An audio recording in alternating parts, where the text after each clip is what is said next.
Welcome back to First Issues.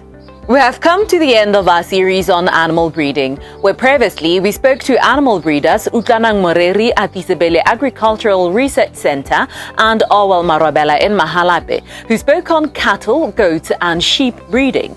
These two unanimously highlighted that before one thinks about going into the business of breeding these animals, they must be clear about both the advantages and disadvantages of doing so.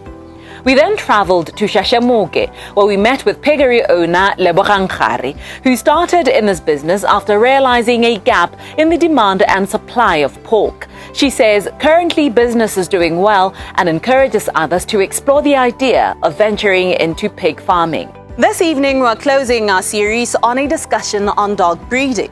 As the world's most popular domesticated animal, dogs serve as friends, security, guides and caretakers to both animals and human in many parts of the world.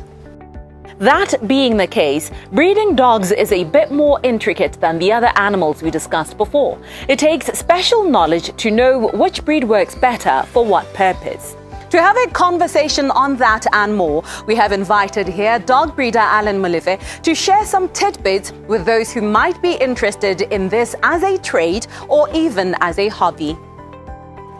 We're talking today about breeding dogs, and for a lot of people, breeding dogs can just simply mean having two dogs, a male and a female, and letting them mate there and they bear little puppies. Is it as simple as I've just described it, or as how a lot of people understand it? Naturally, dogs will go into season and would be ready to mate. It's an instinct. So that's just mating. But breeding on its own is a science and an art combined into one. It takes so much effort, it takes so much energy, it takes so much patience and perseverance. And it takes a lot of intuition if you know exactly what you're trying to do. And if you want to get good results, you need to put in that work to get just the right puppies for the people that you'll be breeding for, whether it's for a security company for guarding purposes, or whether it's for families who want a companion, a pet to keep at home and enjoy a good life with. So it's not just a matter of putting two dogs together. More often than not, it would start with the dogs that you actually choose for breeding. You wouldn't want to choose just any dog to do breeding. If you're breeding a certain breed, it would have certain qualities that have to satisfy a certain standard for that kind of breed.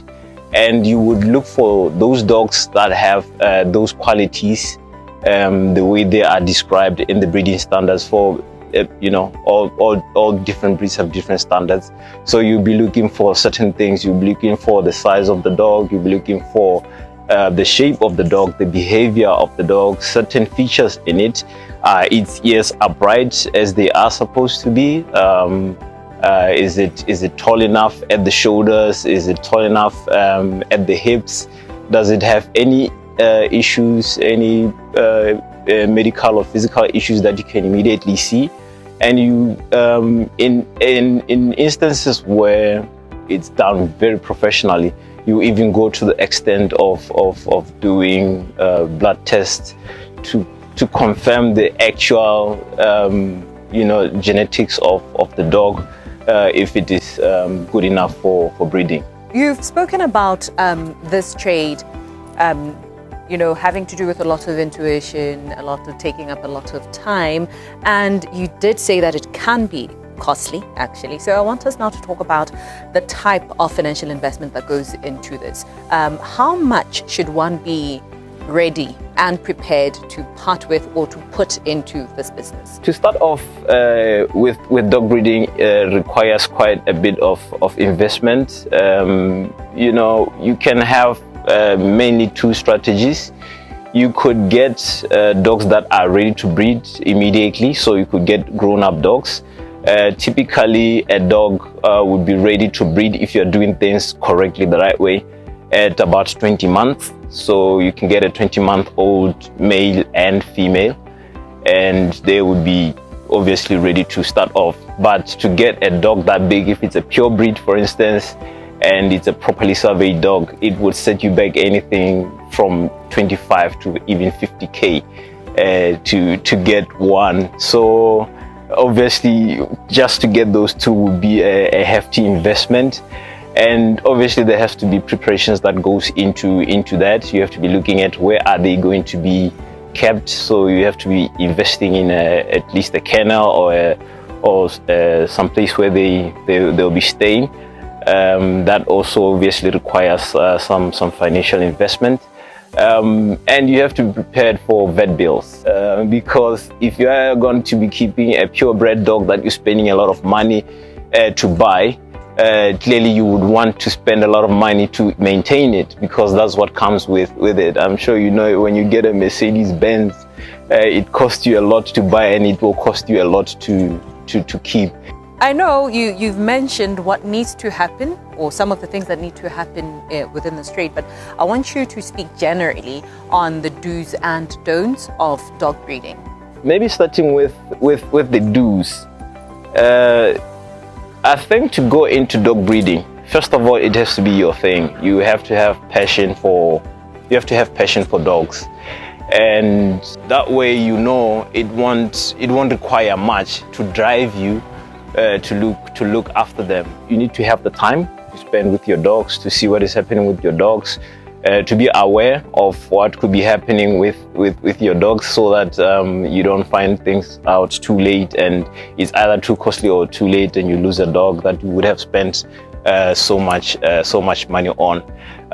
You should not cut corners. Don't get dogs and then rely on getting scrape away foods from weddings and funerals to feed them. You have to invest in good quality food for your dogs, first of all, if you want them to be in good condition. Normally good quality food would have been scientifically manufactured, and they would have balanced all the ingredients in there to make sure that they are optimal for the dog. And you should maintain the schedule that you're supposed to for things like vaccinations and dewormings and tick treatments. I think the don'ts are really the opposite of what I said. You get a lot of people asking you, "Yo, dude, is dog breeding profitable? Should I do it?" And I always say, dude, obviously it is profitable. That's why I've been doing it for this long. But if you go in there for the profit as your primary goal, I think you might find yourself disappointed, because you might go for a good 2, 3, 4, even 5 years without realizing any profit, but putting so much into the endeavor. As a body whose mandate is to ensure that animals are not treated poorly, we also engaged the Botswana Society for the Prevention of Cruelty to Animals, or BSPCA for short. Kenneth Ditweu speaks to us on how exactly we should be caring for the dogs we keep, lest we find ourselves being cruel to them. Basically, what we normally do as animal keepers, we find that we are chaining dogs, and we find that also we are docking their tails and cropping their ears. And most of the time we do that because we are not aware of what we are doing, that it is not right. It is illegal. In Botswana, we have a law which is protecting animals, which is the Animal Cruelty Act.